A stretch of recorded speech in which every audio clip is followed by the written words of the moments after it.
Suvi, you've just given an interesting keynote opening session, really, talking about global perspectives. What is the ITU global perspective on broadband at the moment? Actually, the thing is that everyone should have access. But because the reason why Broadband Commission was founded by ITU and UNESCO is that it seems that the promise the governments made for developing countries 2000 with the Millennium Development Goals is very hard to fulfill without good telecom infrastructure, the broadband.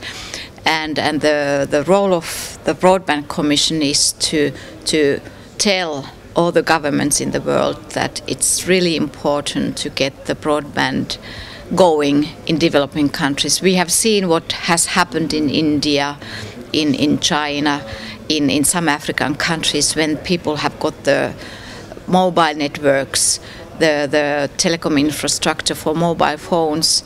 Actually, people living in sparsely populated areas in countryside have suddenly got identity through mobile phone. You can pay your bills, you can get your ID through mobile phone, e-education, e-health information for mature, different kind of illnesses through mobile phone.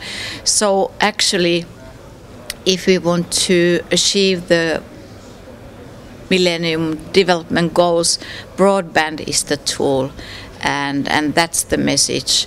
And of course, ITU wants to see people getting access, broadband connection being affordable, and getting people online, which means that you have to have all kind of content there. Yes, I suppose being online and being affordable, it differs from country to country, because what's affordable in some countries is just way out of budget for other countries. Yes, at this moment the fixed broadband connection is in Europe. In developed countries, it's very affordable. It's very, it's like 15% of your monthly income you use on that. But in African countries, the amount is 500%. So it means that you cannot afford it. So the one target Broadband Commission has set for governments is that the affordability comes that it should not cost more than 5% of your monthly income. So 5% is the limit, and there is things to do for developed countries also for 5%. Now, as we said, you have this sort of global view. Tell us how, in your opinion, the UK is doing.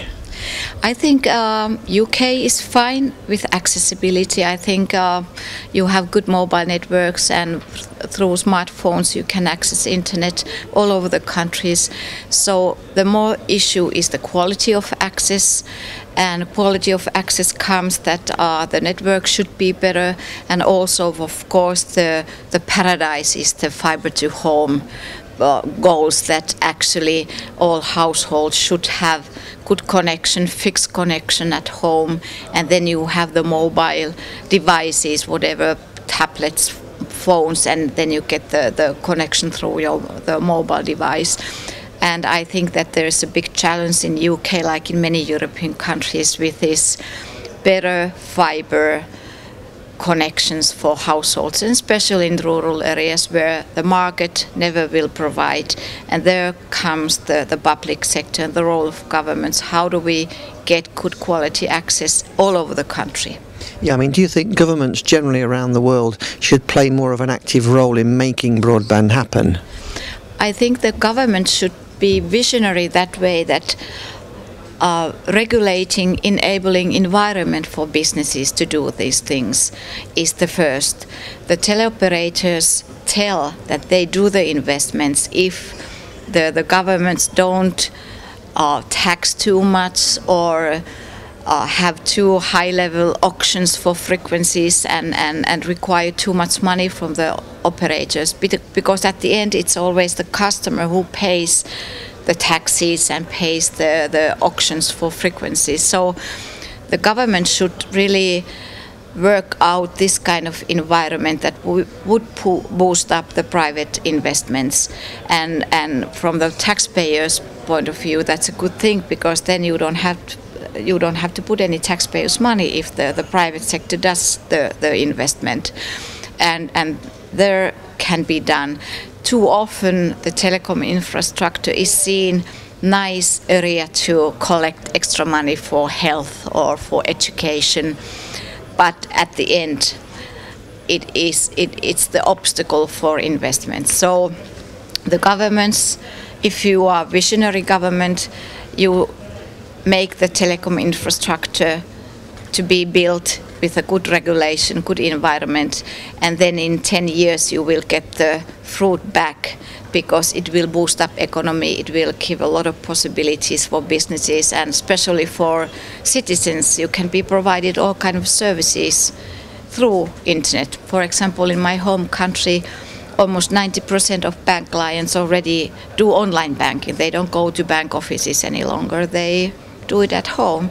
And of course, it's very convenient for customer, but it's very efficient for the banks offer through online internet the banking. Okay, well look, that's been fascinating to talk to you, and I know you, as well as talking about global perspectives, you have a global calendar. I think you're off to Canada shortly, so thanks for being in Bristol and thanks for talking to us. Thank you very much, and all the best for UK. Thank you.